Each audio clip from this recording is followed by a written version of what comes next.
Please tell me this stupid thing is working.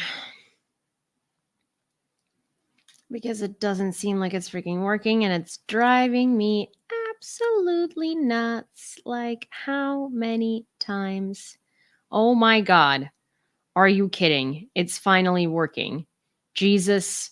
Sweet baby Jesus. Okay. Oh, I swear this was driving me absolutely crazy because why? Why on earth would it be not working? Okay, cool. I'm glad it worked this time. It seems like it did. At least it shows on my YouTube that it's working. I'm sure tons of people are annoyed at this point and have left, and I don't blame you because why would I blame you? Okay, I'm gonna delete this. I don't know why. I don't know what happened. Okay, cool. Finally, I think. Let's see. Okay, it's working. Fantastic. Hello, everything is working. Well, what I was saying earlier is I don't know if it's going to be like a long one, and I don't know if we're gonna cover a lot of news today. I do want to say that my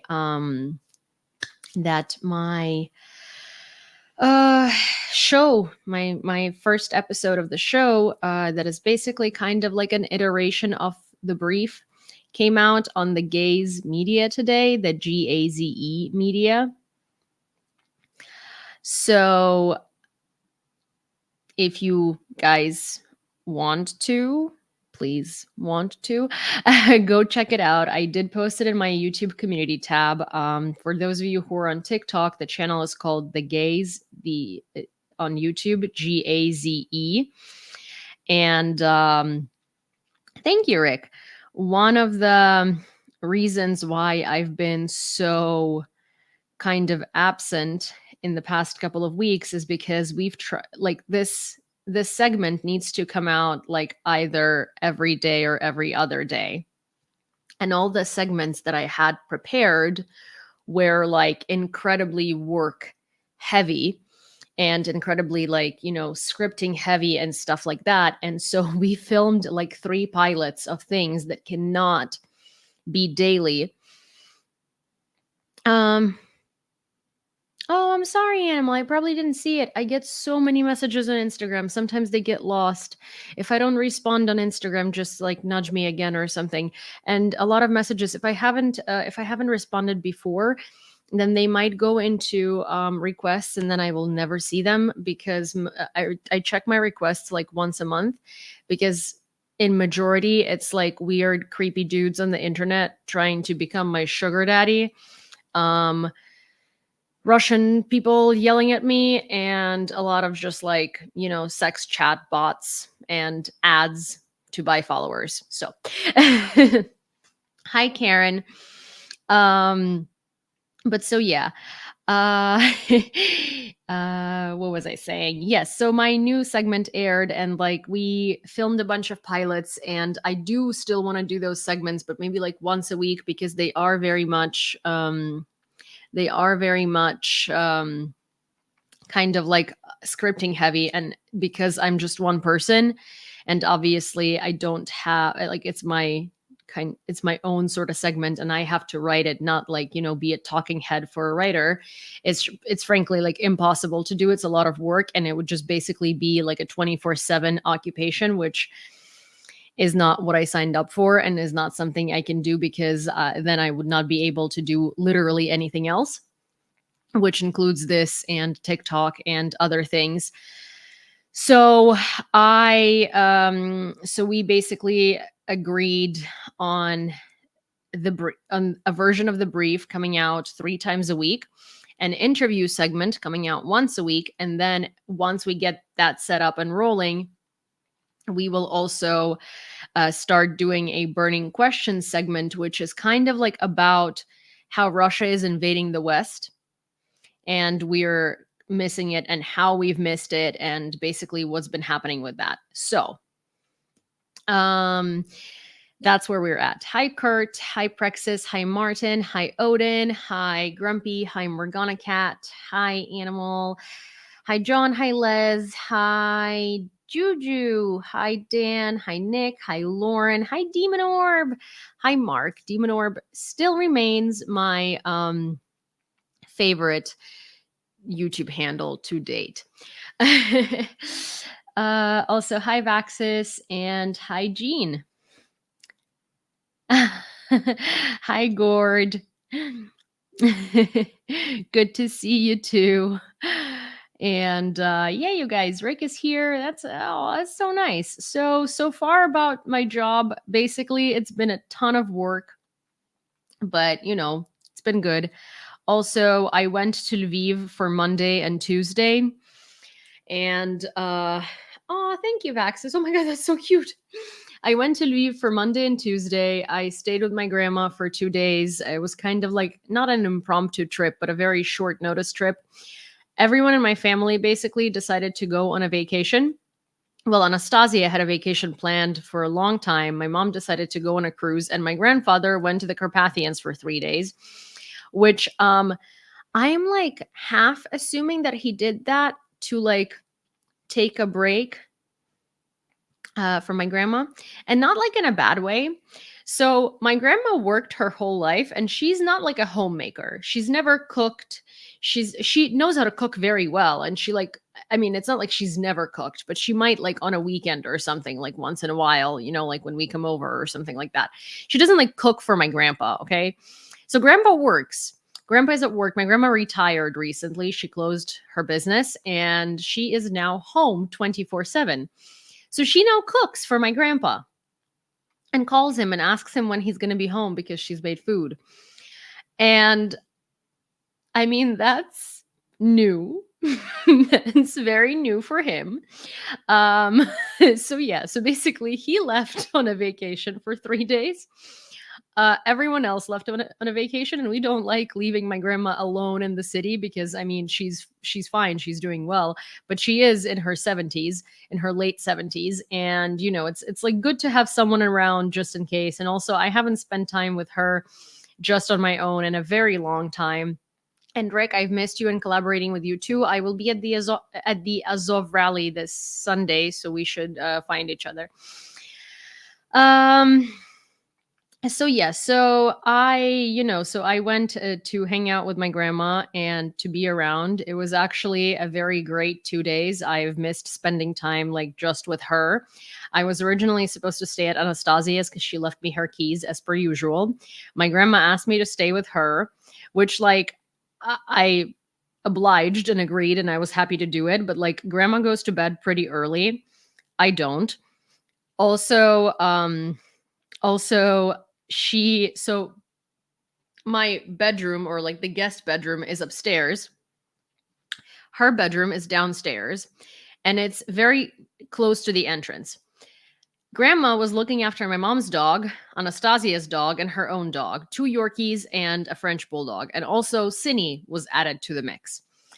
Cinny and I were upstairs, and the 3 other dogs were downstairs, 2 sleeping with my grandma and 1 basically in the foyer.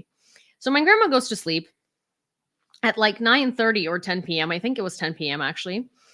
And I go upstairs to like get my stuff together, and I close the door to my bedroom. I like unpack, I get all of my stuff sorted, and I am like, okay, I'm going to go take a shower, like take my makeup off, like all of that stuff. So I open the door, and the second that I open the door, every dog downstairs starts barking, howling, and making the most ridiculous noises on the planet. My grandma runs out and she's like, "Is everything okay?" And I'm like, yeah, I'm sorry. Everything's fine. I'm like, "Please go back to sleep. I'm sorry for waking you up." So I go into the bathroom and I close the door in the bathroom. I turn off all the lights. Cindy is staying in the bedroom, and I'm just like, oh my God, I can't move. Like, I just need to be very quiet here and get this done with, right? I realize that I had 2 toiletry bags with me. One was a makeup bag with makeup that I didn't need. And one was like, had my toothbrush and like my face washes and all that stuff. So I took the wrong bag. And I was like, oh my Jesus Lord, I need to turn off all of the lights again and literally get to that bedroom without making any noise and waking up these dogs. I half succeeded, went there, got my stuff, turned off the light, opened the door, left, closed the door, got into the bathroom, closed the door, turned on the light. And then I went live on TikTok and we did this together. But yeah, so that was a fun little night. And then the next morning it turned out that my grandma wasn't actually sleeping for another hour. And it's not because she was hearing the dogs bark, it's because she just wasn't sleeping. Because apparently she now goes to bed quite early as she normally does, but then she just chills there for like an hour. I don't know, maybe like watching things on her iPad. And I was like, oh, it would have been nice to know. She sent me to Kyiv with some apples from her garden. She has a huge apple tree that produces so many apples, and they're like, big, nice, like green apples. So I came home with that. I was on the train from Lviv to Kyiv, and my cabin mate, I guess, because like you have these like little cabins in Ukraine. You have quads and you have doubles, and then you have berth, which is like, what, you don't want to know what it is. It's really bad. Hi Albert. Cindy is good. Cindy is doing much better. Cindy has been doing very well. She is, I mean, there's still like little things that I noticed that are not the same since the surgery in terms of like, her throat is not fully healed yet, but she's doing well overall. But so this man that I was on the train with, he works in the higher education in Ukraine, and he didn't particularly tell me what he does specifically, but I can tell based on like our conversation that he is like, he's very well versed in like universities and how the education system works and stuff like that. And so, as you guys know, I really want to help set up programs where former military are going to be trained to become military therapists and military psychiatrists. And so I voiced that idea to him, and he told me that some military unis have like veteran support centers, but they're very basic and they're just like, being built from the ground up. And he was like, listen, get your idea together, write it out, plan it out and stuff like that. And and I'll help you bring it to like deans of universities and let's make it happen. Let's like update these, these programs, these courses. Cause I also want to have like support groups for family members of veterans. Cause one of the things that people often overlook is the families of the veterans, because a lot of these families fall apart because they don't necessarily know how to deal with the veterans, and the veterans don't necessarily know how to like reintegrate. And so then they're left all alone because, it's hard. So I sort of want to do that. I also, again, want to encourage former military to become military therapists. And I also think that every military university in this country has to have like a phenomenal psychology program. So yeah, I'm going to be working on that. I'm honestly, so much is going on. These next 2 weeks are just so bad.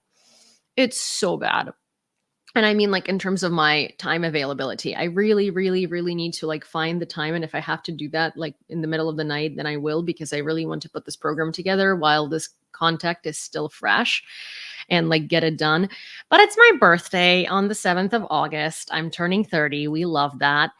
It's not even the turning 30 that I'm like not okay with, because I'm 29. It's just like, what, like, I'm going to be 2 weeks older than I already am, like boohoo. But it's not even that. It's just that like, I was talking to someone today and they applied for a creator program in the US for Ukrainian creators that fight Russian propaganda. And they're 25. And they were like, oh, I would send it to you when I was applying for it, but it's for people, but it's for creators under 25. So young Ukrainian creators. And I was like, excuse the fuck out of you. Sorry. But like, I just like, and it's my close friend, and she like didn't mean it in any negative way. It was just like a thing that came out of her head because I'm obviously over 25. But I think when they put that age limit, they mean like evidently people that are not like super older. Okay. But also like, excuse the fuck out of you, young Ukrainian creators. Like, what am I like? First of all, I don't like I think since I was like 20, I thought like 30 is such a mature age, right? Like a lot of people have families and kids and all this stuff. Like, I don't identify with this age by any means. Like, I'm not by any means like a put together mature woman who like wants to be, married, have children and like raise a family. Uh like I don't think anyways. I I'm just like no. It's just that marker. It's like this societal sort of like vision of you. Like, I don't think 30 by any means is any different than like 25 or 26. I mean, like in your joints it is, but it's just it depends on your lifestyle. But it's sort of like uh I don't, like I don't want this number because that's so much prejudice. Like young Ukrainian creators, Jesus goddamn Christ. Um anyways, well, that was a humbling experience today. So anyways, young Ukrainian creators, I'm not bothered at all by that. Like, boo-hoo, like, uh, very bothered, super bothered indeed. Excuse you. But anyways, I did want to talk about Venezuela today. I know that that's not Ukraine related, but it kind of is Russia related. And I happen to have a lot of friends from Venezuela. I'm actually hoping to get one of them either on live or in my new show to talk about it and tell us what's been happening there. He lives in the US, so obviously he's safe. His mom is in Venezuela. He and his dad have been living in the US for the past like 13 years. We went to boarding school together. He he can talk a lot about it, and I really want people to hear from Venezuelans, and especially people that like speak English very well and can express themselves and explain the situation well. But I really want him to talk about it. First of all, he's a former child actor, so he's like really good on camera, as in like he doesn't get lost, he doesn't get shy because he's used to it. So it's a very good person sort of like to put in front of people to explain the situation because he is used to doing that. And I really sort of like I care about Venezuela a lot. I think that it came on my radar before it really came onto like the world's radar, because back in 2011 or 10 or whenever that was, when we all went to boarding school, there were lots and lots of Venezuelan kids in my boarding school, because that was kind of like that program was like the only way out of the country for them.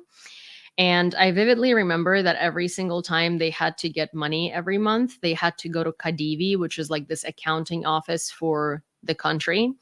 And it doesn't matter how much money their parents had, they could only get about $200 a month, which in New York City, like that's nothing. And like if you wanted to take a train from where we were at to New York, you would end up paying $25 both ways or something like that, right? So that's already basically like a large chunk of your monthly budget. So like a Starbucks coffee was $5, right? At that point. So it's sort of like $200 a month is nothing. You can't live on that. And they had to write out and reason with the government as to why they need that money. So it was like at most $200 or something crazy like that. And they had to deal with that Kadivi thing like every single month. And it's also so much bureaucracy and it's crazy. And the reason why Kadivi was established is because they didn't want parents of these kids taking money out of the country to then like flee. So one of the reasons why Venezuelans can't leave the country and they are forced into like impoverishment there is because, first of all, their currency is super deflated. Like my friend used to send, I think, like $50 or something to his mom a month, and she could like live on that in Venezuela. So their money converts to dollars into like nothing. And also they're not allowed to take money out of the country. So, and buying money on the black market, you pay like 4 times the price of already incredibly overly inflated currency. So they're creating this like open air jail situation that you can't get out of unless you make ludicrous amounts of money, which you won't because they forcibly impoverish you. Um, I had a lot of friends who were girls who would tell me, who were like from reasonably like wealthy families, I guess, and they they were kidnapped multiple times in their lifetime for ransom because that's apparently a popular thing to do in Venezuela for quick money. If you're riding in a car and you see a motorcycle, you immediately close and lock all of your windows because those have guns and they will rob you. So armed robberies of houses, armed robberies of cars, all of that stuff was like very frequent. Like walking down the street is dangerous. Like it is, it's actually, like it's not an exaggeration how bad things are there. And I wouldn't have known that had I not spoken to so many people from there had the same who all had the same experience. And it was incredibly like it's crazy. Like Maduro is a dictator and they've protested and they've revolted so many times. In this election they sort of had hope because there was opposition and Maduro promised like a fair election, which, come on, the military is fully under his like spell. All the government offices are under his spell. Everything. It's a dictatorship. It's very much a dictatorship. I find it so funny when people say that like, oh, Russians can't do anything, they're trapped in Russia, like blah blah blah. They're not. Like the sanctions are making it difficult to take money out of Russia, but Russia is not doing that. Russia didn't close its borders. Russia is not like preventing internet access. Russia is not forcibly like, Russia is not doing that. And Russia did not do that by any means until 2022. Like they had money. It's okay. Venezuela is very different. So is North Korea. Like those are places where people are trapped and they can't really do anything. In Russia, people just don't want to do anything. Also, thank you, Rick, for the memberships. It's very sweet of you. I really appreciate it. And wait, I saw something else. Oh my god. You've been a member for a year. That's crazy. We've known each other for a year? Well, we've known each other for a little over a year, but that's crazy. Wait, time flies so fast. I feel like since 2020, time just like doesn't stop. It's like always going and going and going. But yeah, so that's sort of like where I am at with Venezuela. Venezuela is one of Russia's allies in Latin America. It is an incredibly valuable country for Russia right now because, well, Maduro relies on Putin's support to stay in power because it looks like all dictators do. They just stick together. And Venezuela is Russia's little Latin American outpost for propaganda and for everything. So it is good for Russia to have Maduro in power because if he's not going to be in power, Venezuela is not going to be a Russian ally in Latin America, and they're not going to help Russia spread propaganda and all this stuff. So their protests erupted in Caracas, which is like the capital city of Venezuela. I think it's actually pronounced Carajas, but like don't quote me on that. So and they're like being violently dispersed, these protests. They're being dispersed by the military. They're being dispersed by riot police. It's really, really, really bad there.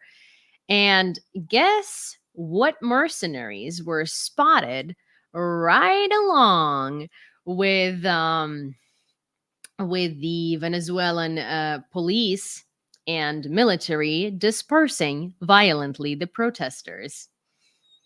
What mercenaries? Hi, Naomi. Yeah, I mean, it was an easy guess, but our least favorite musicians. Well, Wagner was a good musician, but yes, Wagner Group. So PMC Wagner mercenaries were spotted right there, helping to disperse violently the protesters that were contesting the election, that disagree. Hi, Odenbot, that disagree with the election. According to the data from the polling data from the opposition, they won with a 70 something percent landslide, and they shared that data with governments of other countries as proof. While Maduro's government and the official election commission in Venezuela, which is under Maduro's fist, they didn't share their polling data or any data really um, with any country, and they declared Maduro as the winner when only 80% of the ballots were counted, and they said that Maduro won with a 51% majority, while the opposition only got 44%. Which, sounds a bit Putin-esque, but like less in your face, not like 90% majority. It's just oh, thank you, Bombi, and hi. It's a 51% majority. How creative. This is a 51%. We got 51% of the votes. And that's allegedly what they got, but in reality, all of the polling, and obviously you see the reaction of the people, it's very clear that the country preferred the opposition leader, who is like, up with the times, not a dictator. Apparently he stepped in when the other opposition leader who was there before him was barred from running, and his last name is Gonzalez, or Gonzalez. And I really wish freedom for Venezuelan people, and I really want them to feel to feel to feel what it's like to live in a country where they have a choice and where they're not living in servitude to an egotistic maniac. Because Venezuela, I think he has been ruling Venezuela for 25 years. So the party has been ruling Venezuela for 25 years. So it's really a very, very bad situation. They've been through a lot. And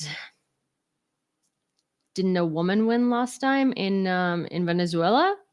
No, they've had Maduro for like more than a decade. And so,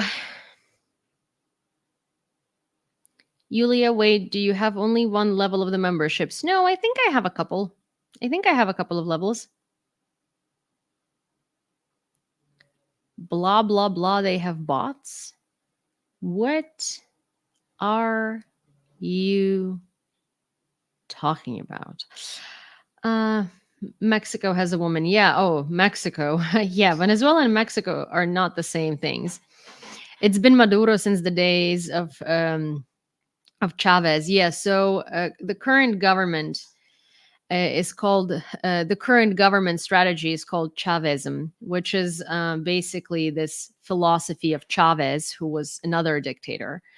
And Venezuela hasn't been free or experienced real elections or experienced what it's like to, really live not in fear and not oppressed and not forced into poverty since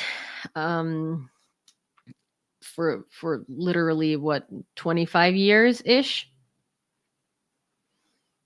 Mm.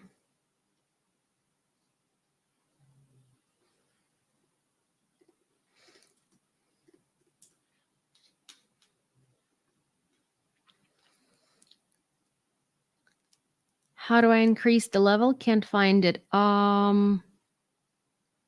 Since the 90s. Should have said votes. Oh,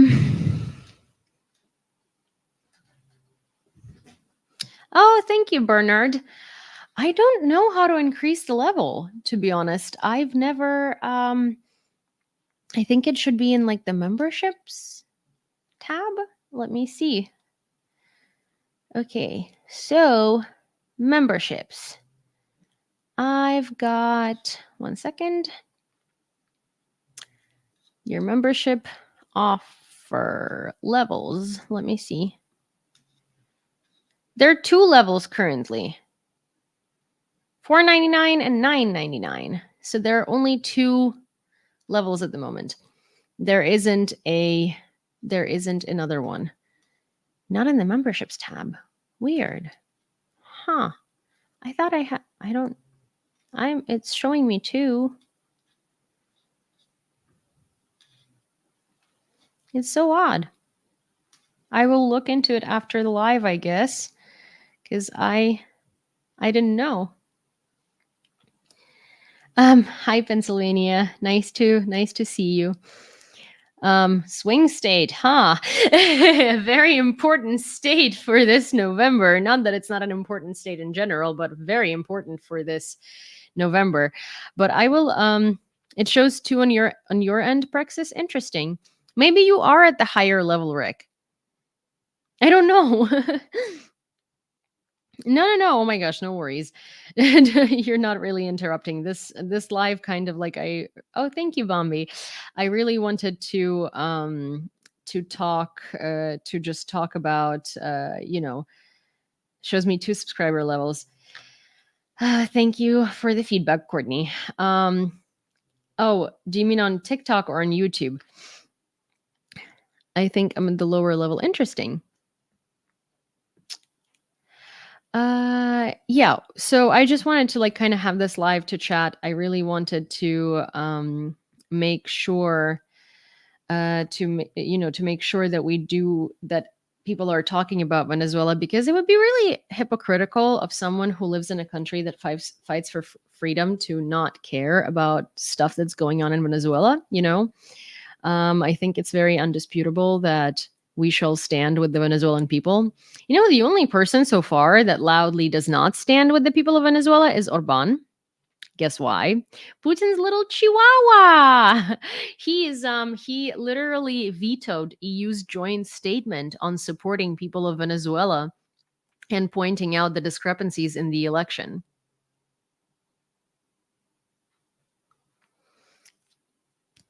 I can't, like, Hungary is becoming a national security threat for the EU and for the US. And not just because of this, not just because they continuously keep making decisions that only favor Russia, but also because they're now simplifying a visa procedure for Russians, where they're going to be basically freely entering Hungary and then freely freely going around all of the EU. So yeah, and I actually talk about it in the new in one of the new episodes. Well, not one of the new episodes. The show is new, so all of the episodes are new. But I actually talk about this in the one of the episodes of the new show. Also, you guys, I'm realizing that I am so tired that I'm not really speaking. Like, it's so hard for me to express my thoughts, and I keep saying and I keep trying to make this better, and I keep trying to put my thoughts together, but it's just not happening. It's annoying because the first like 25 minutes of this live that we could have spent with my brain braining a lot more were spent with me trying to figure out YouTube. Good news is I'm not working tomorrow. And you can find the new show in my YouTube community tab. But what I'm also going to do, I'm going to go onto just like my regular, regular YouTube. And I'm going to look up the show, and I'm going to paste the link to the show and I am going to share it in the comment section, even though it's in the community tab already. But, oh, heroyam slava, greetings. I am going to put it right there. Please do give the show a go. Watch it. Also, because it's a new segment and I'm not in charge of the editing. I do say what I want to put in there, and it's kind of like a learning curve there. It's a new show format for them. So we're going to be improving it. But do let me know kind of like what you want to see in the show, sort of what you liked, what you disliked about the episode. Like constructive criticism is very good. And I want to I want to tailor it to sort of like your preferences and likes and wants and needs, because it's a show that discusses politics and latest news, obviously. And of course, it's one of the things that I do want to do is I want to take a couple of minutes at the end of each episode and respond to people's comments. So if you have like questions about politics or about something, even if it's not necessarily uh,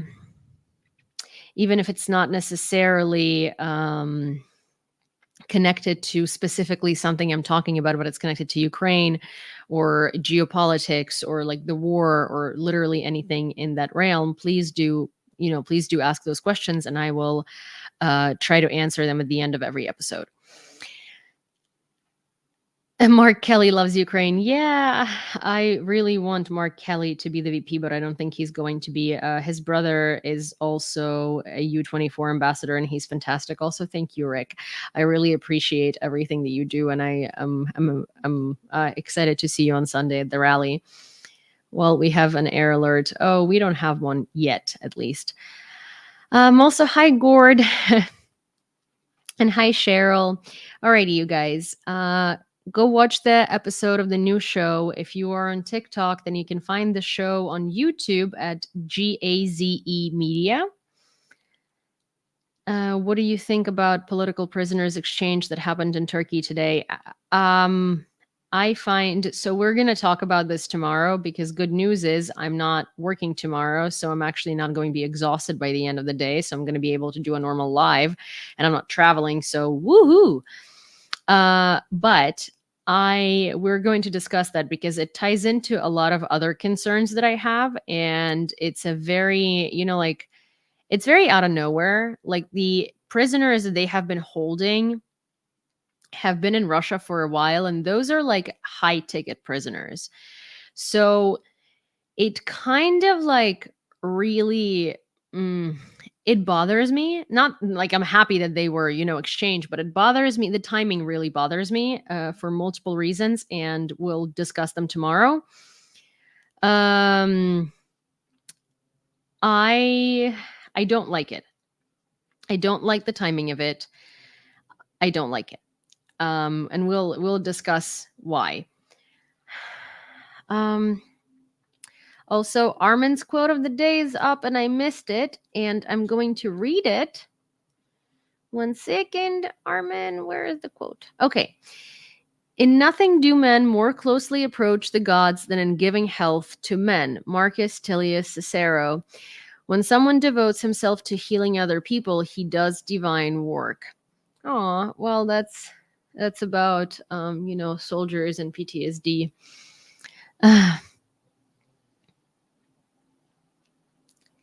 They let the Russian opposition go to get the spies back. What a weakness of the West this is. Well, that's not just it though, Rick. I mean, I don't like the timing of it for a lot more reasons. I can honestly, if I wasn't so sleepy, I would like record you a voice message and we could discuss it, because maybe, you have some input, or you have your own thoughts on whatever I think. But yeah, there is a lot more to it than just that. I really don't like it in the background of like some things that Zelensky has said recently, and the fact that like Russia is giving back these high ticket prisoners of war. Like it's just I'm not liking it. I'm not liking it. I'm getting very strange vibes, and I'm really not liking it. Okay, alrighty, you guys. It's not just Russian opposition, American citizens too. No, I know. I know it's American citizens, which is why I'm saying it's high ticket. These have been like high ticket prisoners of war. All right, you guys, I'm going to go because I'm genuinely falling asleep. And okay. See you tomorrow. Bye,